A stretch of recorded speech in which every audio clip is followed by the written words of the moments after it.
স্থানীয় সময় সোমবার লোহিত সাগরে মার্কিন রণতরী ইউএসএস হ্যারি এস ট্রুম্যান থেকে FA-18E সুপার হর্নেট যুদ্ধবিমান এবং একটি টো ট্রাক্টর সমুদ্রে পড়ে যায়। হ্যাঙ্গার বেতে টানার সময় নিয়ন্ত্রণ হারিয়ে বিমানটি সঠিকভাবে অবতরণ করতে ব্যর্থ হয়। এ সময় বিমানটিতে থাকা ক্রুরা দ্রুত সরে যাওয়ায় কোনো প্রাণহানি ঘটেনি, তবে আহত হয়েছেন রণতরীর একজন নাবিক। মার্কিন নৌবাহিনী বলছে এ ঘটনার তদন্ত চলছে, তবে রণতরী ও এর বাহিনীর সক্ষমতা নিয়ে কোনো প্রশ্নের সুযোগ নেই বলে দাবি তাদের।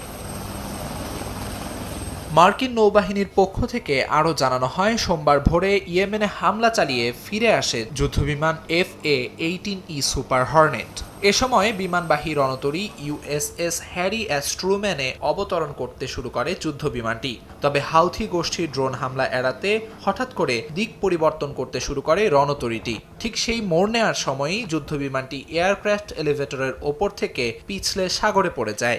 FA-18E সুপার হর্নেট একটি অন্যতম ব্যয়বহুল যুদ্ধবিমান, যার মূল্য প্রায় 6 কোটি মার্কিন ডলার।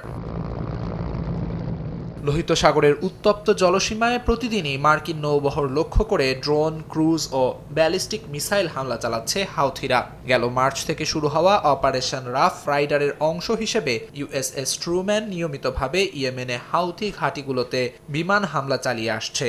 বিশেষজ্ঞদের মতে, লোহিত সাগরের মতো উত্তপ্ত সংঘাতপূর্ণ অঞ্চলে হাউথিদের ড্রোন হামলা এড়াতে গিয়ে মার্কিন যুদ্ধবিমান সাগরে পড়ে যাওয়া কেবল অর্থনৈতিক ধাক্কাই নয়, বিশ্বের সবচেয়ে শক্তিশালী নৌবাহিনীর সক্ষমতা নিয়েও প্রশ্ন তুলছে এ ঘটনা।